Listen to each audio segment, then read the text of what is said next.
Iran যুদ্ধবিরতির সময়কে কাজে লাগিয়ে তাদের ক্ষেপণাস্ত্র ও ড্রোন ভান্ডার দ্রুত পুনর্গঠন করছে বলে দাবি করেছে দেশটির ইসলামী বিপ্লবী গার্ড বাহিনী আইআরজিসি। আইআরজিসির অ্যারোস্পেস ফোর্সের কমান্ডার ব্রিগেডিয়ার জেনারেল মাজিদ মোজাভি সম্প্রতি এক ভিডিও বার্তায় এই তথ্য জানান।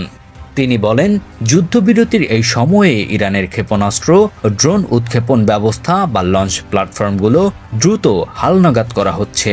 একই সঙ্গে পুরনো মজুদ পুনরায় পূরণ ও নতুন করে প্রস্তুত করার কাজ চলছে। মোজাভির দাবি, এই পুনর্গঠনের গতি যুদ্ধ শুরুর আগের সময়ের তুলনায় অনেক বেশি। তিনি বলেন, সামরিক সক্ষমতা বাড়াতে এখন পূর্ণমাত্রায় কাজ করছে ইরান।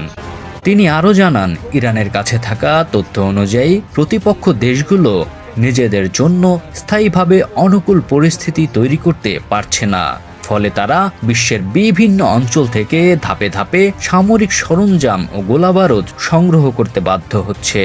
ব্রিগেডিয়ার জেনারেল মোজাভি আরও দাবি করেন, যুক্তরাষ্ট্র ও ইসরায়েলের বিরুদ্ধে চলমান পরিস্থিতিতে তারা কৌশলগতভাবে ব্যর্থ হয়েছে।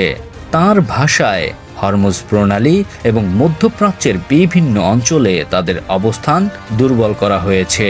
তবে এসব বক্তব্য ইরানের সামরিক বাহিনীর নিজস্ব দাবি হিসেবে প্রকাশ করা হয়েছে।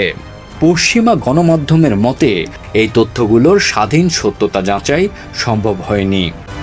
বর্তমানে যুদ্ধবিরতির সময়কে ইরান তাদের সামরিক প্রস্তুতি ও সক্ষমতা বৃদ্ধির একটি গুরুত্বপূর্ণ সুযোগ হিসেবে ব্যবহার করছে বলে জানানো হয়েছে।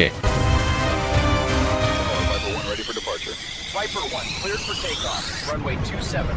Winds calm.